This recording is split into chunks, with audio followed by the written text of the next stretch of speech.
ante todo, buenos días con todos y con todas. Estamos en el segundo día de nuestro quinto Congreso Internacional de la Red Universidad Empresa, al CUE, y tenemos el gusto de tener en el otro lado de la línea a nuestro colega Ignacio Fernández de Lucio, del Instituto de Gestión de la Innovación y del Conocimiento de la Universidad Politécnica de Valencia, España.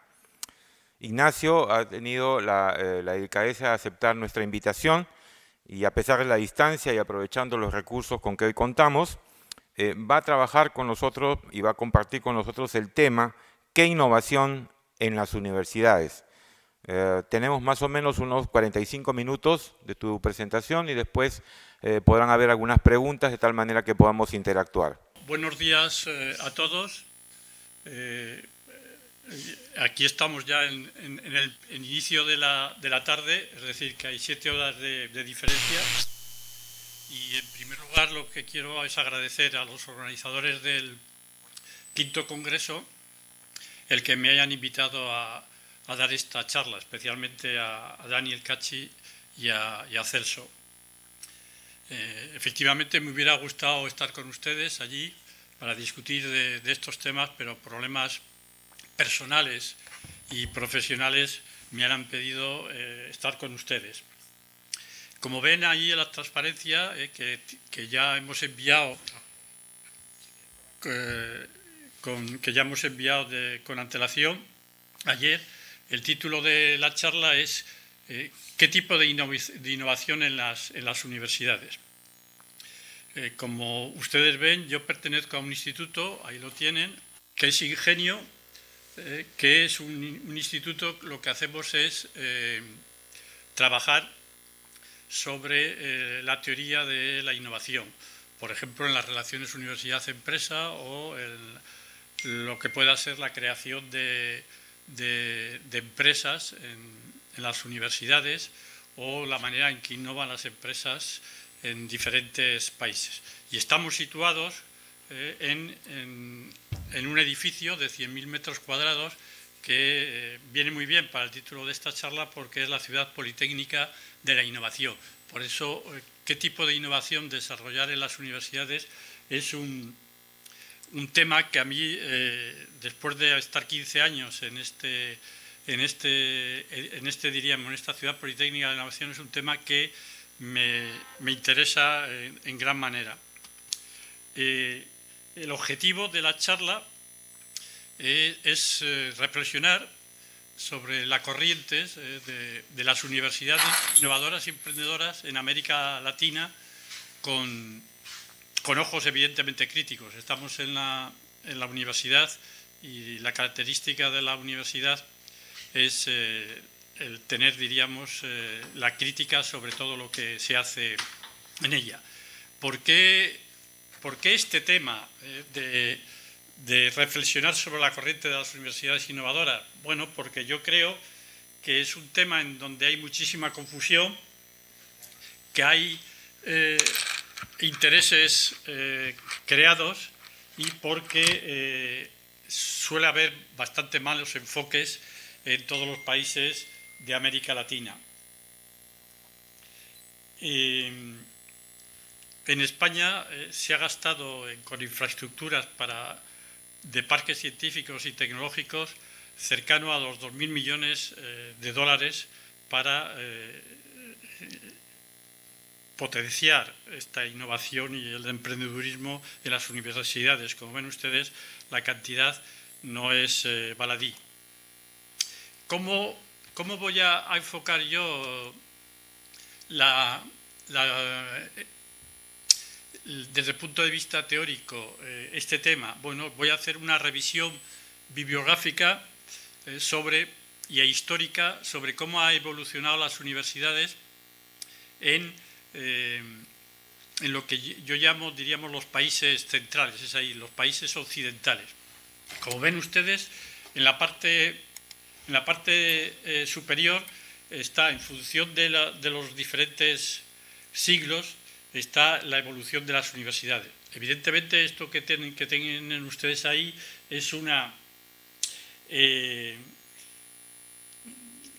visión, desde luego, muy sintética y muy personal al tema que yo les estoy ofreciendo en estos momentos. Como ven, las universidades surgen en Europa alrededor del siglo XII y tienen un periodo hasta aproximadamente 12, 14, hasta el siglo XV, donde van evolucionando y donde está diríamos, el apogeo de las universidades. Y a partir del siglo XVI, cuando viene el humanismo, el renacimiento, el renacimiento humanístico y la revolución científica, las universidades entran en decadencia. No solamente, diríamos, porque no son capaces de tomar la investigación, sino porque siguen ofreciendo currículum que son anticuados y son conservadores para la revolución que estaba viniendo del descubrimiento de América y de lo que era toda la sociedad civil en las universidades.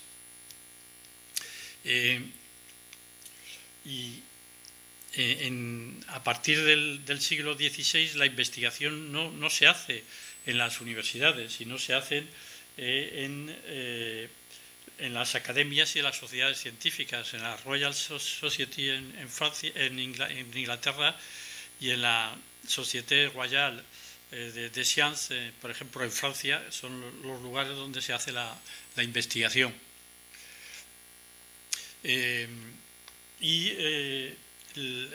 A partir de estos siglos XVII-XVIII, la aportación de las universidades al conocimiento es más bien escaso. Estamos pues ante unas universidades, como ven en la parte baja, que son unas universidades en donde hace docencia, pero docencia que a lo largo de los siglos se va, diríamos, haciendo más anticuada. Estamos en lo que nosotros llamamos, como ven aquí, universidades académicas. ¿Qué sucede a partir del siglo XIX? Bien, a partir del siglo XIX, no es exactamente a partir del siglo XIX, sino que ya viene del siglo XVIII, las universidades empiezan a dar cuenta de que tienen que ofrecer, diríamos ya, una mayor contribución al conocimiento, pero en el siglo XIX ya es cuando aparece la necesidad imperiosa de que la universidad, además de la formación, pueda llevar a cabo la investigación.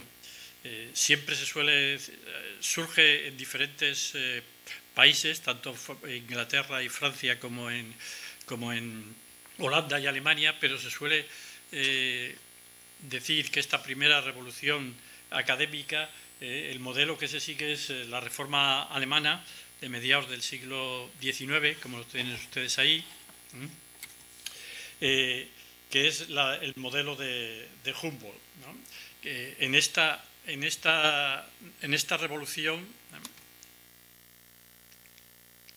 que ven ustedes ahí, lo que se añade es a la docencia, se le añade la investigación.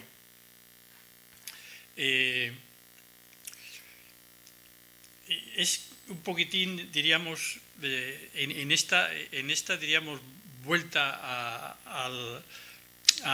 diríamos, en esta revolución lo que se vuelve otra vez es más o menos a los orígenes de la universidad, porque la universidad fue creada efectivamente para poder solucionar los problemas que tenía los diferentes reinos que existían en aquella época. Eso es lo que dijo Alfonso X el Sabio cuando creó la universidad de Salamanca. Pero bien, ¿cómo se caracteriza esta universidad que nosotros llamamos universidad clásica? Bueno, se adopta la investigación con misión universitaria y vean ustedes, como yo he dicho antes, que hay un cambio en las relaciones con la sociedad. en el sentido de que vuelve otra vez a los orígenes, como había dicho antes, para contribuir al fortalecimiento de las capacidades científicos tecnológicas de los nuevos Estados-nación. Estas universidades piden mayor autonomía universitaria, no depender tanto de la Iglesia y del Estado, y lo que es muy importante para la investigación es que se organiza por disciplinas. Ya no hay las grandes disciplinas de, diríamos, ciencias de la vida, ¿no? Sino que empieza a haber ya disciplinas como la física, la química, las ciencias naturales y subdisciplinas, que es fundamental para llevar a cabo la investigación. Y no solamente esta diríamos, evolución de las universidades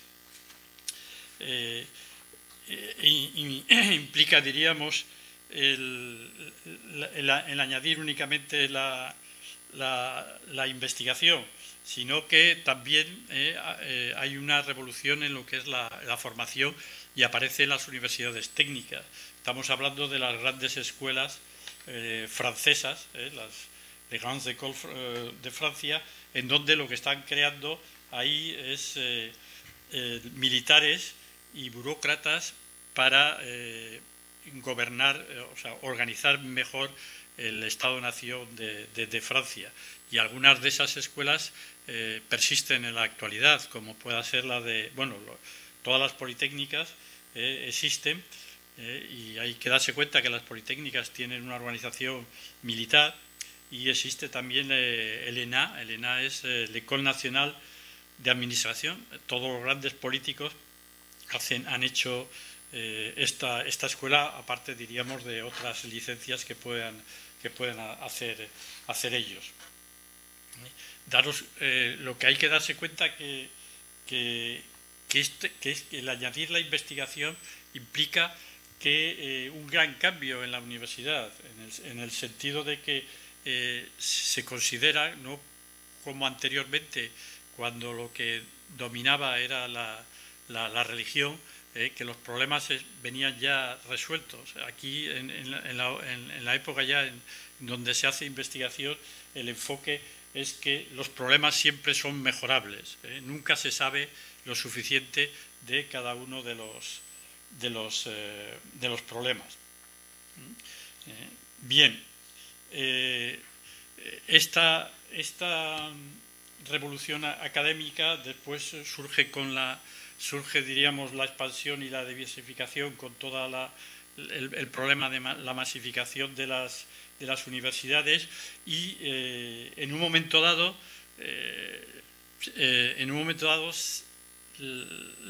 muchos académicos se dan cuenta que se vuelve otra vez en estas universidades a realizar una investigación muy unida, diríamos, a lo que quieren los investigadores, y no a las necesidades que tiene la sociedad. Esto es común, así como el problema de la universidad académica hace que la docencia cada vez sea más amanerada y tenga, diríamos, y tenga menos valor para los conocimientos de la época. En el caso de esta universidad clásica pasa lo mismo, es decir, que tanto la docencia como la investigación se amanera y se investiga casi para resolver los problemas que consideran importantes los académicos. Entonces surge una corriente en donde lo que predica, esta corriente surge en lo que es los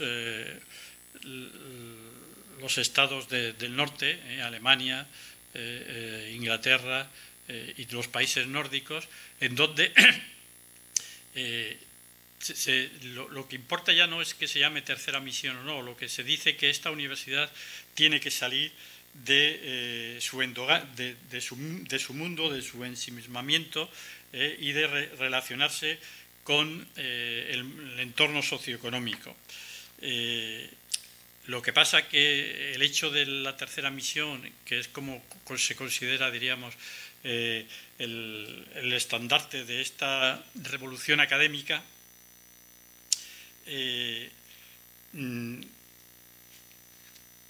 implica claramente que la generación y el uso y la aplicación de conocimiento tiene que ser fuera del ámbito académico, pero no solamente el conocimiento, sino otras capacidades que pueda disponer la universidad, que es, diríamos, toda la infraestructura que dispone la universidad. Entonces, ¿qué características tiene esta segunda revolución académica? Aunque verdaderamente aquí habíamos dicho que el estandarte es la tercera misión, con lo que significa la tercera misión, vean ustedes que lo primero que se plantea en esta revolución, en esta segunda revolución académica, es que se necesita respuestas innovadoras a las nuevas demandas de formación. Es lo que yo quiero destacar. No solamente destacar las nuevas formas de realizar la investigación, sino estas respuestas innovadoras a las nuevas demandas de formación. Ya empezaba a haber la tercera revolución industrial y se requería, diríamos, una formación totalmente diferente, en donde empezase ya a manejarse, diríamos, no solamente conocimientos, sino también actitudes. Esto, el hecho, diríamos, de estas dos nuevas actividades supone que tiene que haber transformaciones organizativas de las universidades. Por ejemplo, pues es imposible que si uno quiere trabajar con el mundo exterior pueda seguirse, como pasa, por ejemplo, en un estudio que hemos hecho en el sistema de ciencia, tecnología, de innovación en un país del norte de África, en donde los académicos no pueden realizar proyectos que contraten con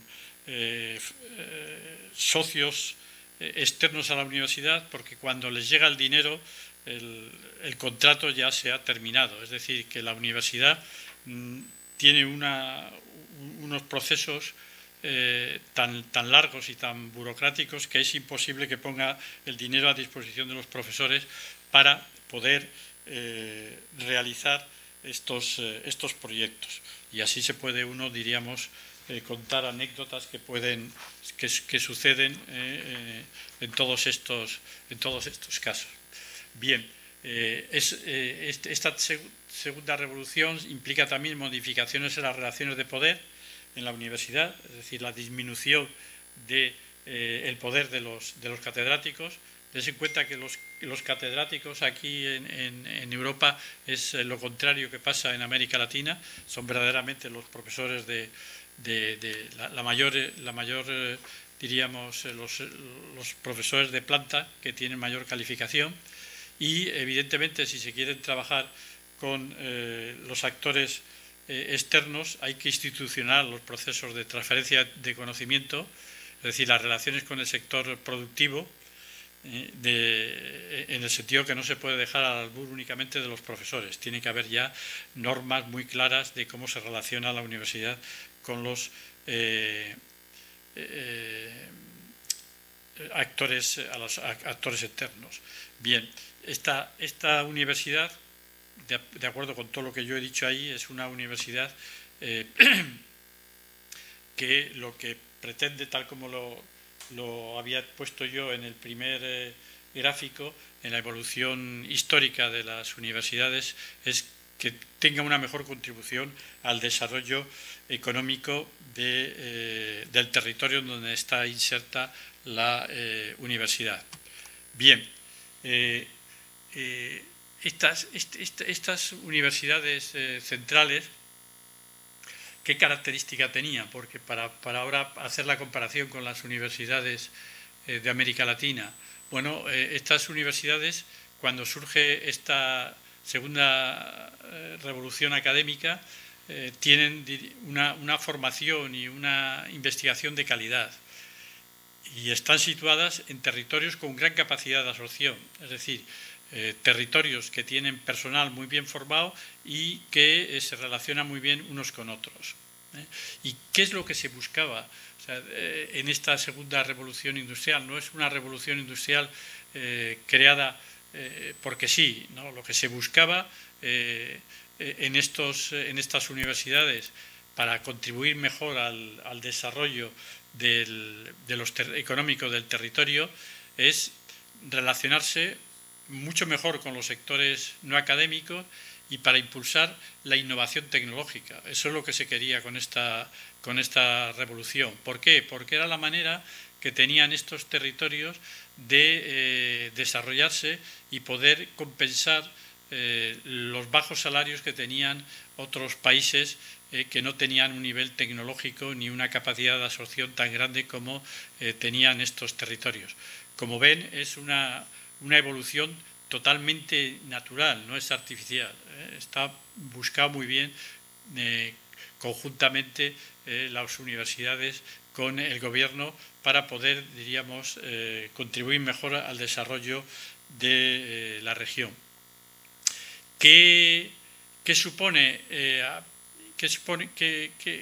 además el hecho de que se busque, diríamos, el aumento de esta I+D, de esta I o I+D en relación con los sectores? Bueno, pues que se necesita más dinero y para eso se necesita un nuevo contrato social en el cual existe una financiación suplementaria para el desarrollo de las universidades y para el desarrollo de esta misión. Los primeros son las universidades inglesas. De hecho, la definición que yo les doy de tercera misión de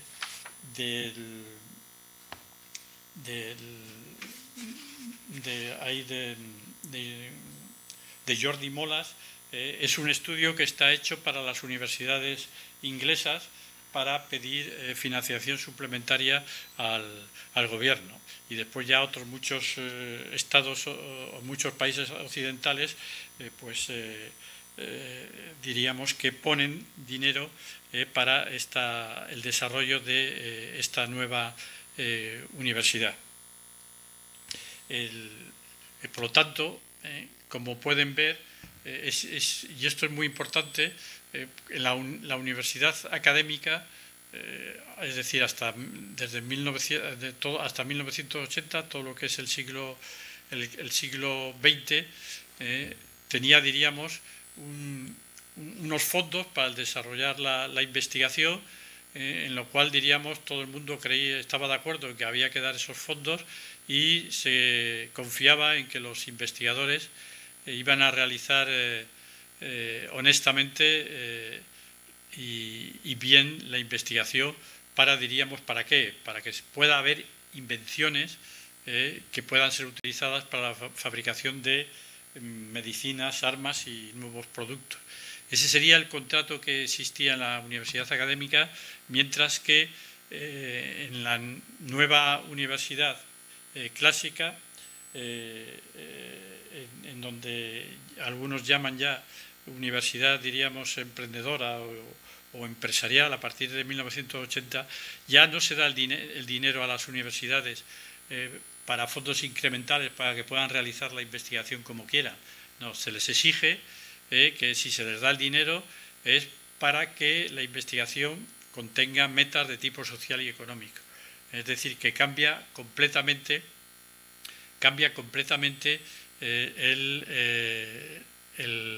la responsabilidad de las universidades.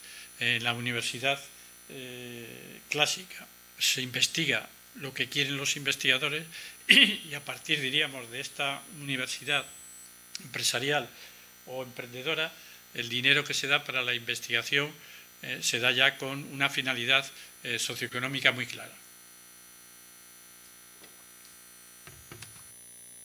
¿Qué sucede mientras tanto en la universidad latinoamericana.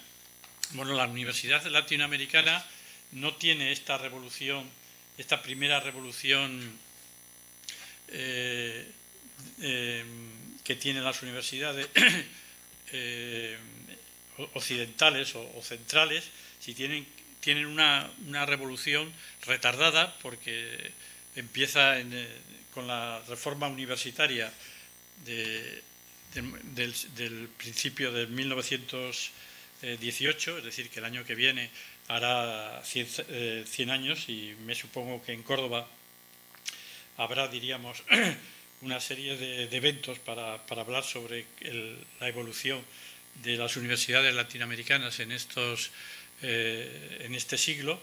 Y como ven, en esta revolución original y retardada, un siglo prácticamente con relación a la occidental, empieza, diríamos, a ver un poquitín lo que había en Europa, es decir, que se pide una mayor autonomía de las universidades, como en el caso europeo.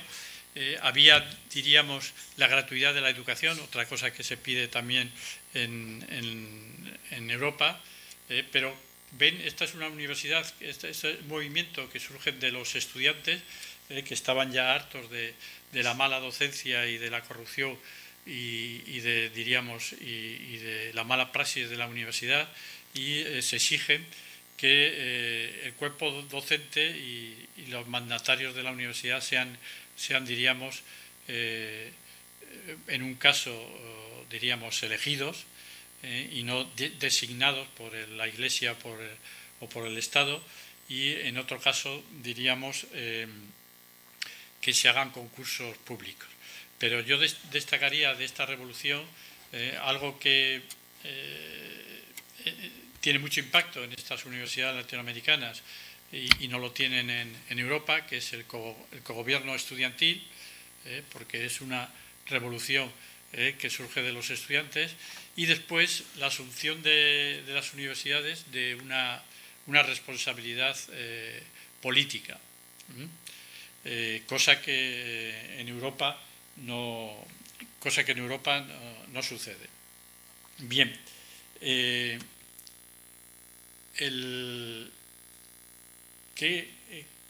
entonces esta primera revolución académica, como ven, no sigue la reforma alemana de Humboldt, es propia, ¿no? Y podríamos decir que lo que la caracteriza es su misión social, que es la extensión universitaria, que todavía tienen ustedes, el énfasis profesionalista y unas condiciones de contexto que no favorecen el desarrollo de la investigación. Como ven, es una evolución bastante diferente de lo que sucede en las universidades centrales o en las universidades de Europa y del norte de América. ¿Qué sucede con la evolución en los últimos años de la universidad latinoamericana? Bueno, el problema que tenemos ahí es que en el caso, diríamos, de la universidad latinoamericana, a lo que es la docencia y la extensión, que son las dos misiones que tenía, se añade la investigación y la tercera misión. Vean ustedes que aquí no hay ya tres misiones, sino 4 misiones. Hay un mismatch y hay una complejidad bastante más grande que en el caso de las universidades centrales. Por una parte, porque la extensión es una misión propia de las universidades latinoamericanas, es decir, la colaboración con los sectores menos favorecidos, y por otra parte, porque la tercera misión se ve dificultada por que estas universidades son distantes del gobierno y de la industria. No están aisladas, pero es muy complicado realizar la interacción de las universidades con el gobierno y con la industria si se tiene una diríamos, distancia grande del gobierno y de la industria. En este sentido, las condiciones de contexto de estas universidades son muy diferentes a las que puedan significar las universidades centrales. ¿Por qué? Porque, como les había dicho antes, la investigación está muy poco desarrollada, eso es diríamos, muy importante para poder ya dar el salto a esta universidad, porque se sitúan sobre todo en territorios con poca capacidad de absorción. Daros cuenta que en el caso de las europeas se quería desarrollar la innovación tecnológica, pero porque se situaban en territorios con mucha capacidad de absorción. Y aquí los territorios que tenemos en toda Iberoamérica son territorios de baja capacidad de absorción. Y sobre todo, y no hay que olvidarlo, que así como en los territorios europeos y de América se establecía un nuevo contrato social de financiación suplementaria, en el caso de América Latina este nuevo contrato social no se desarrolla. Entonces se parte de un estado de poca investigación, no hay un contrato social que fomente, diríamos, una financiación suplementaria lo suficientemente amplia, y nos encontramos ante territorios que tienen muy poca capacidad de absorción. Como ven ustedes, la diferencia de estas universidades con las universidades centrales es muy grande. Sin embargo, ¿qué es lo que se está haciendo en todas estas universidades latinoamericanas? Bueno, sí quiere seguir, diríamos, la vía de estas universidades emprendedoras o empresariales, en el sentido de hacer una investigación de excelencia y de realizar una transferencia de tecnología a través de las patentes y los spin-off. Bien, esto puede tener su sentido en lo que es territorios de alta capacidad de absorción, pero no en baja capacidad de absorción, porque como ven ustedes, en territorios de baja capacidad de absorción, el desarrollar todos estos indicadores de las publicaciones indexadas, las patentes depositadas y la creación de spin-off, lo que hace es alejarle del territorio y dificulta las relaciones universidad-empresa. A mí me ha pasado muchas veces en España, y yo tengo ejemplos concretos de que las patentes que se realizaban en la universidad y los spin-off, lo que hacía es que aumentaban el recelo de los sectores productivos locales, porque esas patentes y esos spin-off servían para competir con las universidades.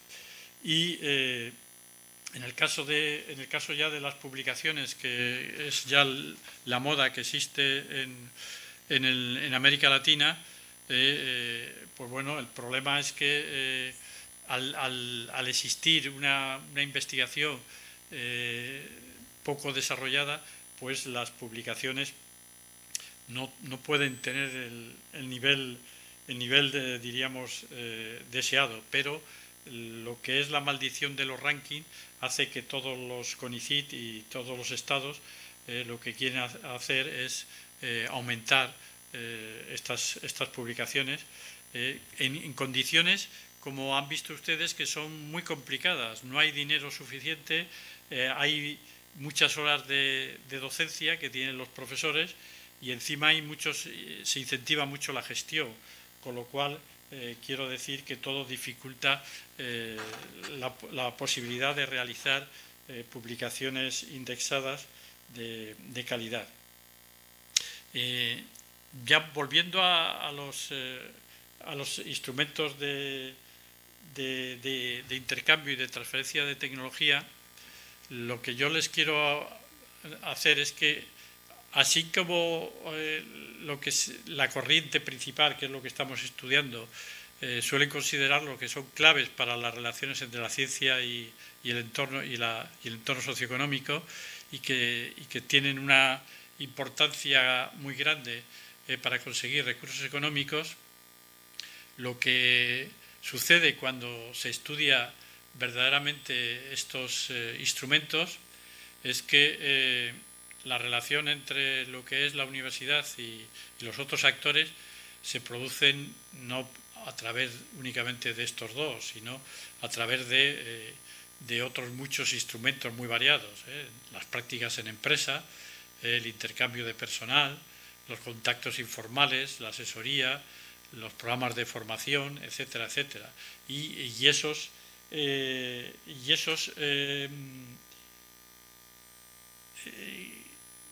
instrumentos son mucho más importantes que las patentes. En el caso español, después de 20 años en donde se está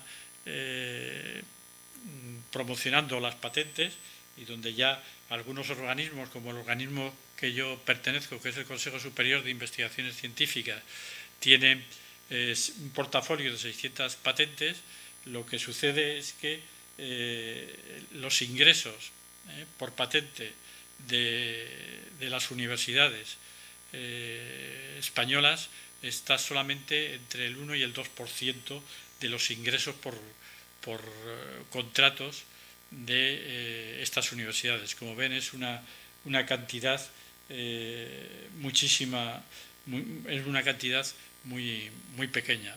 Es evidente que siempre hay casos de éxito, pero en general estos casos son muy pequeños. En el caso, por ejemplo, del Consejo, de todas las patentes, de las 600, el 80% de los recursos vienen de 4 patentes. Y esas 4 patentes se han licenciado al extranjero.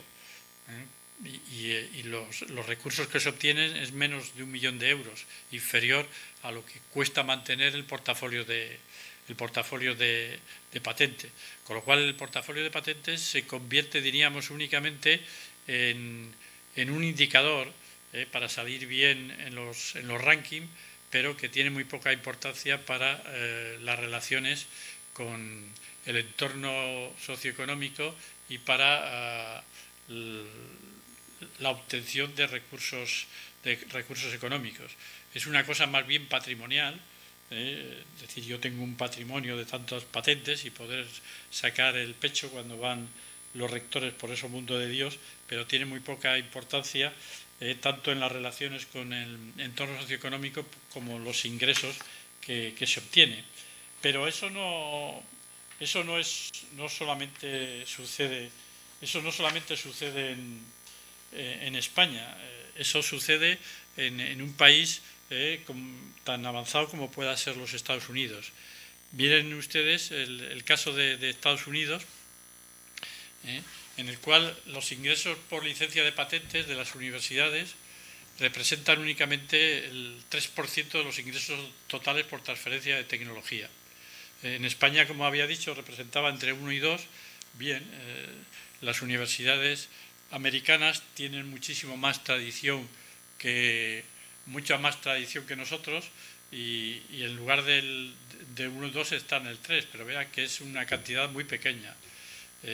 Y incluso para el MIT, la licencia de las patentes proporciona únicamente el 7% del conocimiento que es utilizado por las empresas, que es al mismo tiempo, o sea, al mismo nivel que los contactos informales.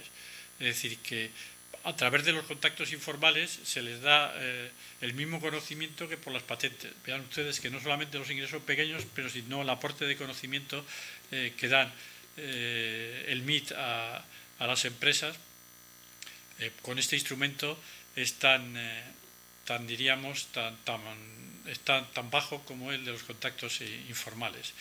Y la otra cosa que se suele decir es que los spin-off universitarios no llegan a representar nada más que el 1 por 1000 de las empresas creadas. Esto ya empieza ya empieza a escribirse mucho en las buenas revistas, en donde empiezan a hablarse de este mito de las empresas, diríamos, creadas por las universidades. En uno que acaba de salir recientemente, ya dicen que no se puede tratar todas las empresas de la misma manera, que generalmente casi ninguna llegan, diríamos, a tener un gran desarrollo, y que habría que fijarse qué cualidades tienen las pocas universidades, empresas gacelas que se crean en las universidades. Nosotros en los estudios que hemos realizado en España sobre las empresas creadas por las universidades, lo que llegamos a la conclusión es que estas empresas no son tales empresas. Es decir, el 75% de las empresas que crean los profesores las utilizan únicamente como instrumentos para poder seguir publicando más y salirse de la burocracia que tienen las universidades, pero no las consideran como, diríamos, empresas en el sentido de crear puestos de trabajo y de crear valor añadido. Es únicamente un instrumento meramente instrumental. Y el director del MIT, esto estaba escrito en el 2005, lo que decía, lo que nosotros creemos cada vez más, que el papel de las universidades en el desarrollo económico proviene de la formación, otra vez la formación, de su contribución al conocimiento codificado, de proveer un espacio público para el debate de las ideas y de resolución de problemas para la industria. Vean ustedes la importancia, diríamos, de la formación, también evidentemente de la investigación, pero la creación de ese espacio público para el debate de las ideas, que es fundamental, y no tanto, diríamos, de la creación, diríamos, de empresas para diríamos, desarrollar la innovación a través de la universidad. Bien, la pregunta que ha llegado ya a este estadio casi ya final de mi charla, la pregunta que nos hacemos, que me hago y que les hago yo a ustedes también, que si esta es la evolución apropiada para las universidades de América Latina. Las universidades centrales se centraban en la innovación tecnológica, porque era lo que requería, diríamos, su territorio de alta capacidad de absorción. Pero es necesario, o sea, diríamos, se adapta a la realidad de las universidades latinoamericanas seguir también este patrón. No, mi segunda pregunta sería, ¿no sería más apropiado crear espacios para facilitar la relación de los académicos con los actores socioeconómicos para fomentar el aprendizaje a través de la interacción y no la transferencia de tecnología? Las universidades latinoamericanas no tienen, y en general la mayoría de las universidades no tienen tecnología. Eso hay que darse cuenta.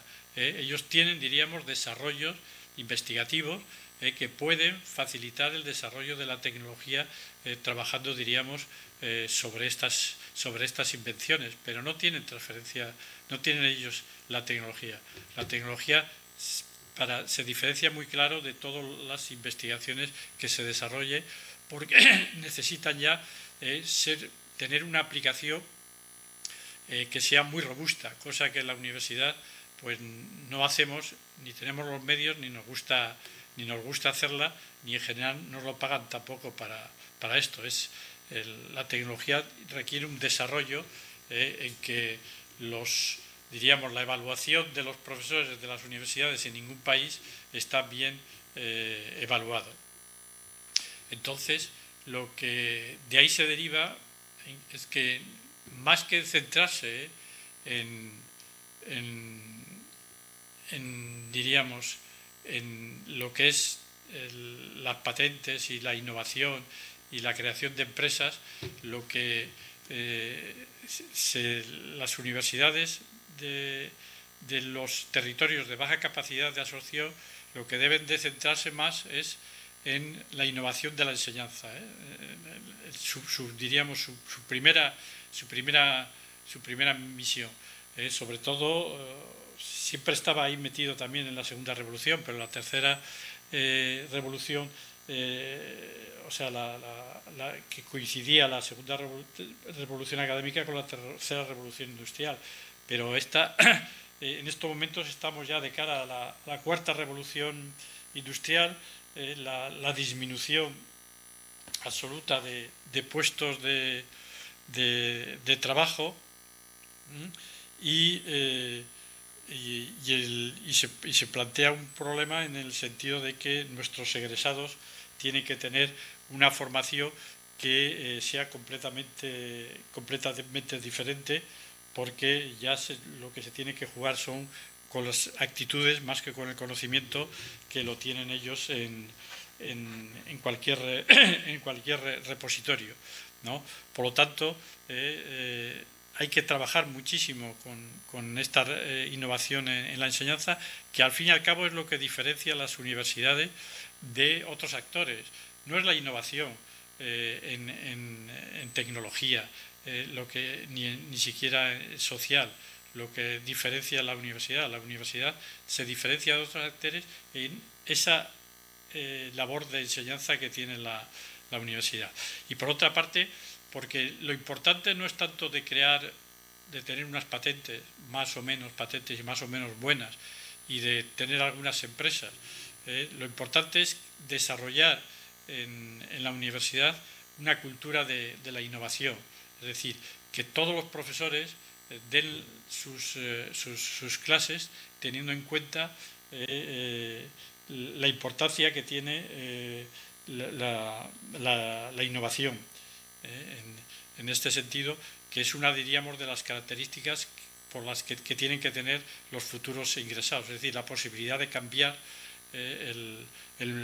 las empresas o los espacios donde ellos vayan, ¿no? Entonces no se trata únicamente de hacer unas pequeñas patentes y hacer ahí un grupúsculo innovador en la universidad, no, es la universidad la que tiene que tener una cultura de innovación y que toda la enseñanza se dé de otra manera, ¿no? Otra diríamos reflexión que se me ocurre es que en estas universidades se sigue enfocando, como en las universidades centrales, se enfoca la transferencia de tecnología a partir de la investigación y no a partir de la formación. Y es esta función la que se adecua mejor al contexto de América Latina y tiene un efecto multiplicador mucho mayor. No es la manera de llegar a las empresas de América Latina o de Iberoamérica a través de la investigación, sino es a través de la formación y de los antiguos alumnos. Yo les voy a poner, para que vean, les voy a poner el caso de la innovación en las empresas españolas.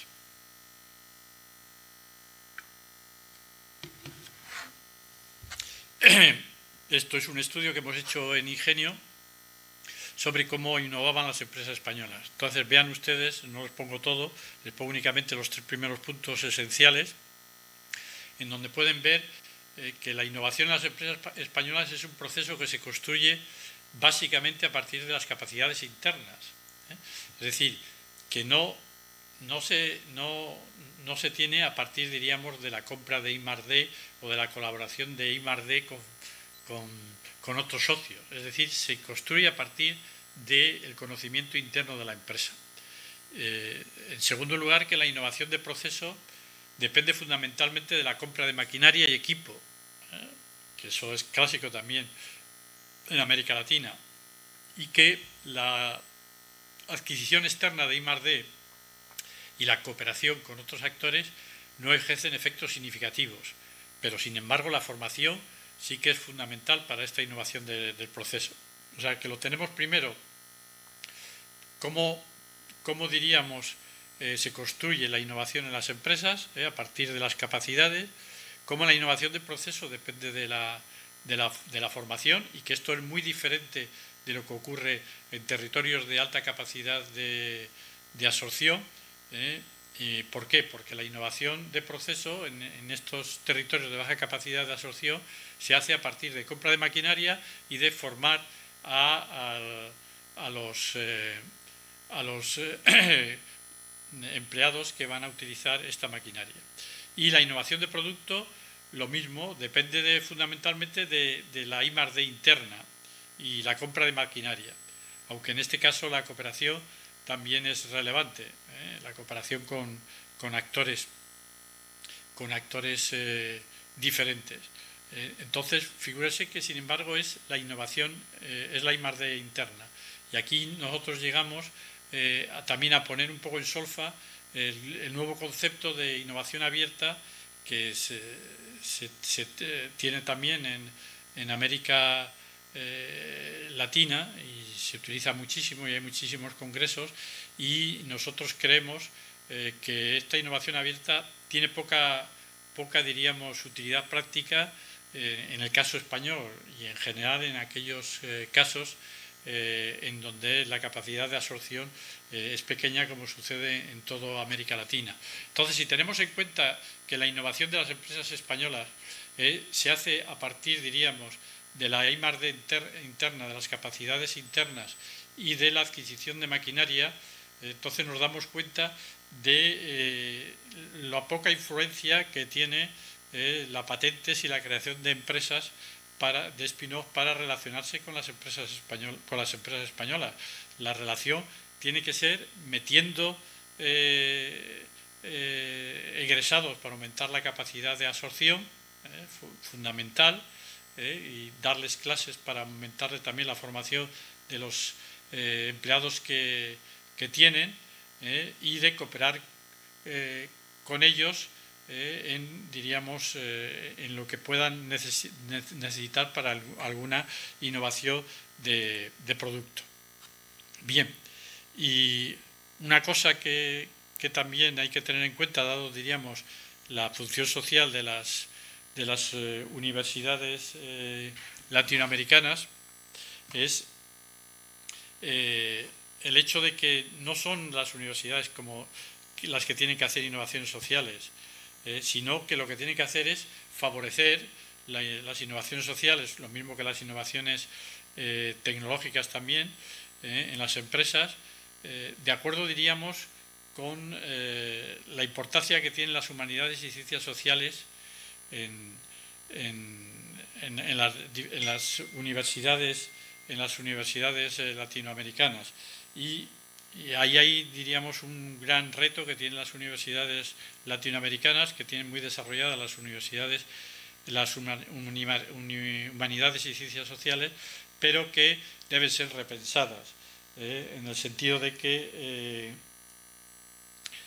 generalmente, sobre todo en humanidades, nosotros lo que vemos es que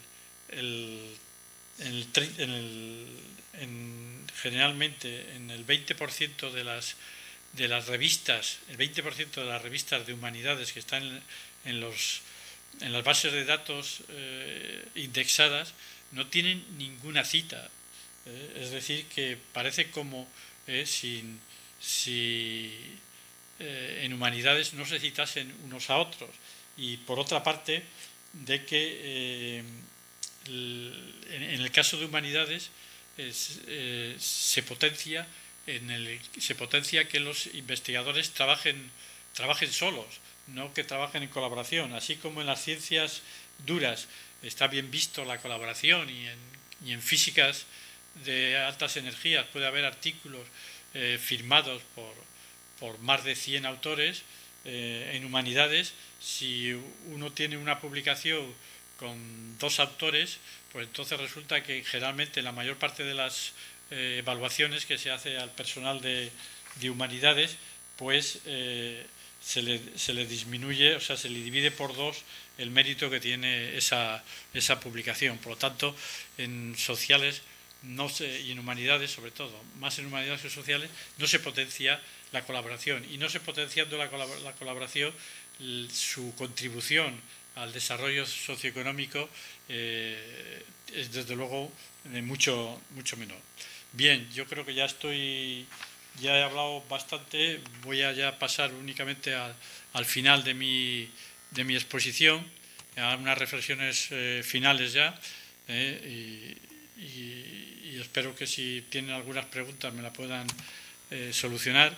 En definitiva, yo sigo haciendo hincapié en que las universidades deben de destacar por sus innovaciones en formación, nada de innovaciones tecnológicas. Lo que es propio de ellas sean las innovaciones en formación. Por otra parte, que las innovaciones tecnológicas y sociales las deben realizar otros actores, que deben de estar evidentemente apoyados por las universidades. ¿Pero apoyados por qué? Apoyados por la formación de las universidades, por la investigación y por, como habíamos dicho, el partenariado, es decir, la colaboración de estas universidades con ellas, que es diríamos, la diferencia. Yo si soy universidad tengo que ser fuerte en formación y desear, diríamos, que mis egresados los pueda colocar en las diferentes empresas, aumentar la capacidad de absorción y a partir de ahí favorecer la innovación tecnológica, pero siempre colaborando después para la innovación tecnológica y social a partir, diríamos, de la colaboración de la universidad a través de la formación, la investigación y el partenariado. Figúrense ustedes que hay bastantes artículos en donde ya no se habla diríamos, de lo que es la tercera misión, sino una manera de hacer la investigación de manera y la formación de manera diferente a como se hacía en las universidades académicas. Es decir, que en lo que son las universidades empresariales y emprendedoras, lo importante ya no es la tercera misión, como lo había dicho, sino las relaciones con los actores socioeconómicos. Eso implica una formación y una investigación realizada en un modo totalmente diferente. Y ya para terminar, yo les recuerdo que el desarrollo de los territorios deben descansar en las 3 T de Florida, que coincide, diríamos, con todo lo que les he dicho yo de hacer hincapié en la formación, una formación que tiene que estar de acuerdo diríamos, con lo que se pide en esta cuarta revolución industrial. Las 3 T's de Florida, se lo recuerdo por si no lo saben. La primera T sería el talento, que es la capacidad que tienen los individuos de un territorio para realizar una actividad. Generalmente Florida, en su artículo Talento, no tecnología, él decía que un territorio tiene la riqueza debida al talento que posee este territorio. La otra T de Florida, del desarrollo de los territorios, es la tolerancia. Como ven ustedes, la tolerancia últimamente no tiene buena prensa. ¿Y qué es la tolerancia para Florida? Pues la tolerancia es la capacidad de poder integrar pensamientos ajenos. Es decir, lo que nosotros consideramos y hemos considerado en todo esto que decimos de de la investigación con otros actores, el aprendizaje a través de la interrelación. No se tiene que aprender únicamente a través de la investigación y de hacer, sino también a través de la cooperación que se hacen con otros actores. Y por último, la tercera T es la tecnología, pero una tecnología más, diríamos, un poco diferente a lo que se suele considerar tecnología. Más que hardware es el software, es decir, no es la tecnología como una super herramienta, sino una filosofía de vida, tanto individual como relacional. Aquí vuelve otra vez aquí nuestro profesor Florida a hablar, diríamos, de la necesidad de relacionarse y de ser capaces de crear un territorio creativo con el talento y la interacción que propicia, diríamos, la absorción del conocimiento de los otros individuos. Y ya por esto yo ya doy concluida la charla. Como ven ustedes, yo se la estoy dando desde la Ciudad Politécnica de la Innovación, para que vean que es un poquitín, diríamos, la experiencia que yo he tenido todo de qué tiene en qué tiene que apostar la innovación en una universidad. Aquí tienen la web de Ingenio, en donde pueden entrar para ver diferentes publicaciones que nosotros hemos hecho sobre este tema, y espero que no tomen diríamos, el hecho de que yo no voy en contra, diríamos, de la innovación tecnológica, ni la creación de empresas, ni de patentes, sino que intento, diríamos, en ciertos territorios de baja capacidad de absorción, poner la solfa en aquellas actividades que en esos países o en esos territorios de alta capacidad hicieron en su momento. Que la evolución de las universidades en América Latina ha estado retardada y que se quiere hacer un adelanto que, a mi modo de ver, es un adelanto que no va a tener los resultados esperados. Y nada más. Muchas gracias por haberme escuchado, y si tienen algunas preguntas me la pueden hacer la pregunta y yo contesto a través diríamos, de la videoconferencia. Muchas gracias. Profesor Ignacio, buenos días. Dado que en su presentación usted señala que la baja capacidad de absorción de los territorios sería el mayor obstáculo para las innovaciones tecnológicas, ¿cuál sería digamos, la receta o los pasos a seguir para poder mejorar esa baja capacidad de absorción en los territorios, que también puede ser relativa, porque podría ser baja capacidad de absorción en algunos temas y en otros temas una mediana capacidad de absorción, y tal vez podría hasta coexistir una alta capacidad de absorción en algunos temas muy particulares? Sí, gracias. Yo soy de Perú. Sí. En América Latina tenemos inmensos recursos naturales, entre ellos la minería. Perú representa su ingreso cerca de un 50-60% de la minería. Eso significa que las universidades que estamos en el entorno tenemos que desarrollar alianzas estratégicas y desarrollo tecnológico. ¿Cuál sería su opinión al respecto?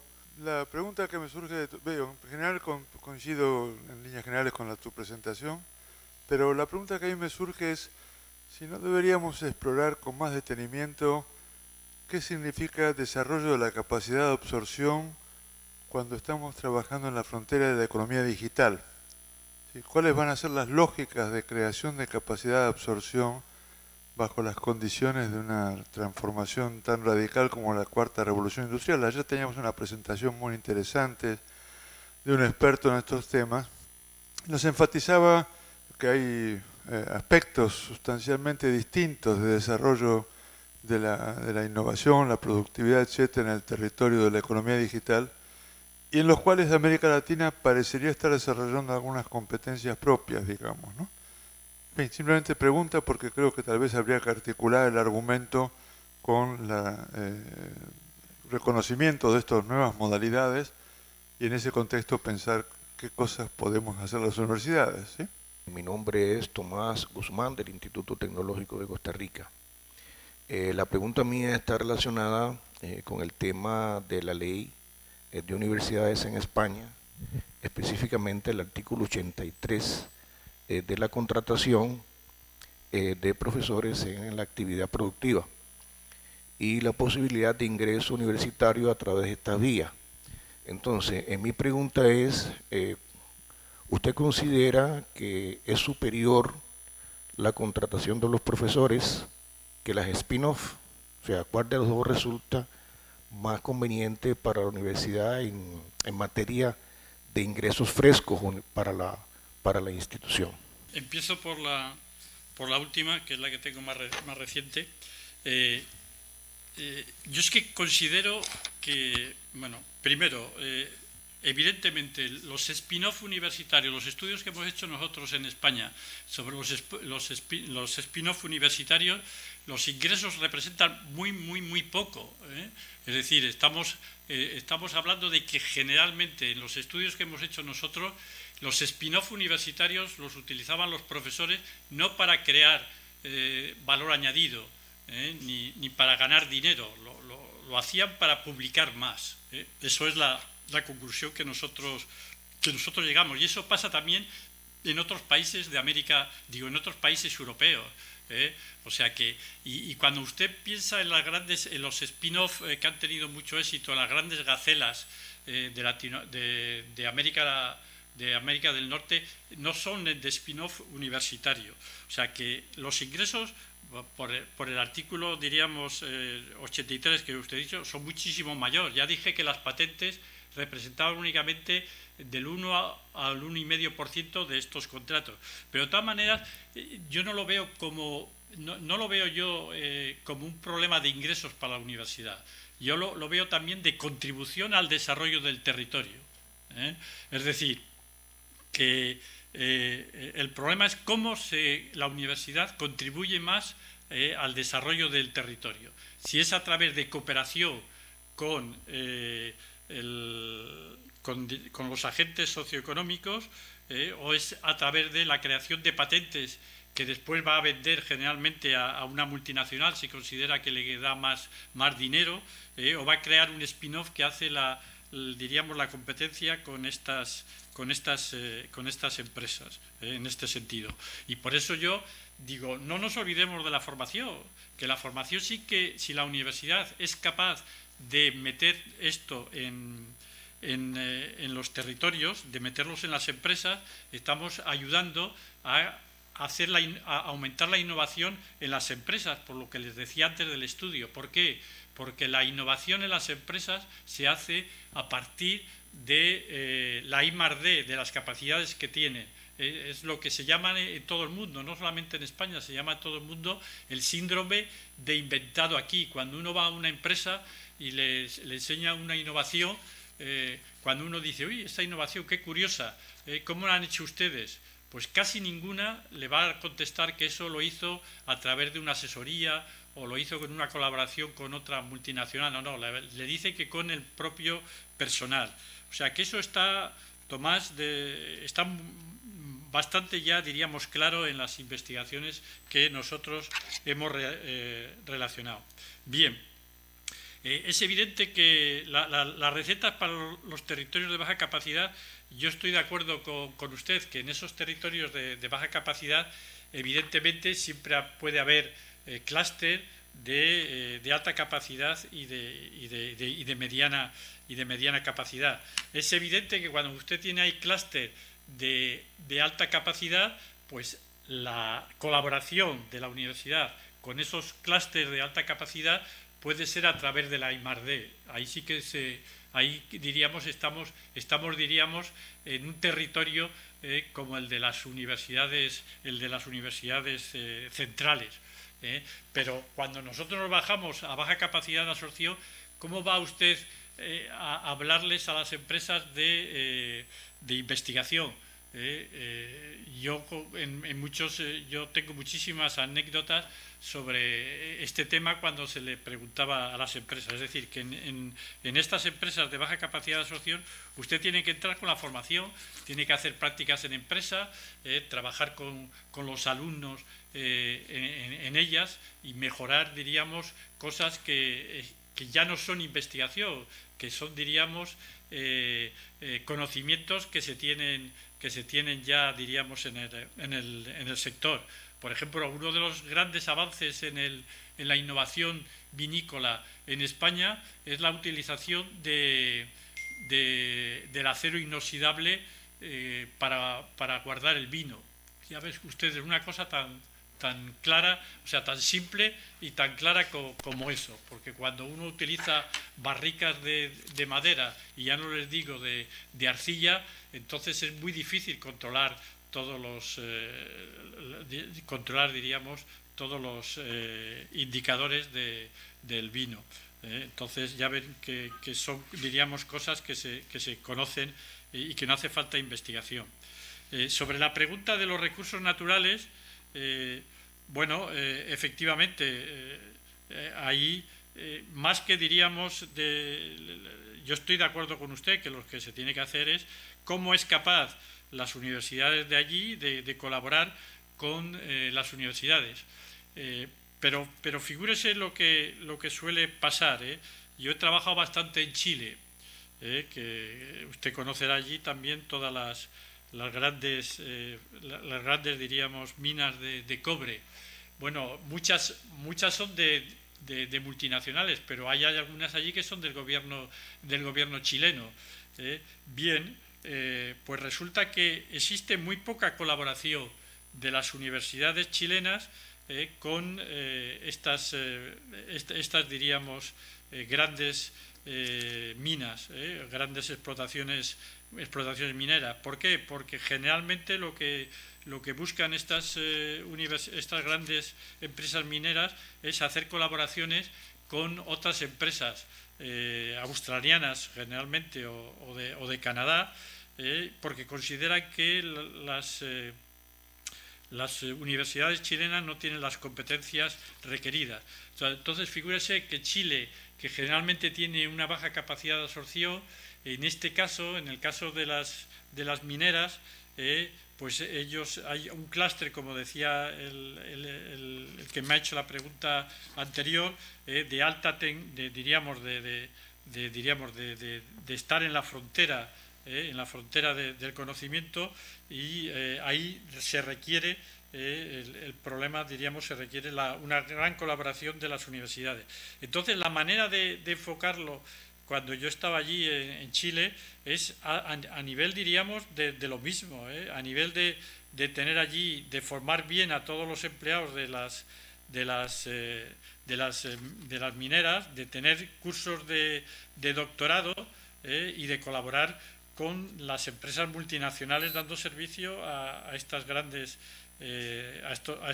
diríamos, empresas de recursos naturales, y que representa diríamos el 60 o el 80% de las exportaciones mineras. Entonces, evidentemente, si yo estuviese en Perú, lo que tendría que hacer el Estado es lanzar un proyecto en donde se financiase a las universidades para poder desarrollar conjuntamente con las empresas estos recursos naturales. Y, por último, la pregunta del CESO sobre la capacidad de absorción en la era de la digitalización. Y eso, yo cuando estuve preparándome esta charla, ya he visto muchos estudios sobre este caso. Yo lo que evidentemente en esta cuarta revolución industrial, en donde, diríamos, es una automatización totalmente diríamos, completa, donde estará lleno de robots y donde se trabajará con inteligencia artificial y con Big Data y con todo, diríamos,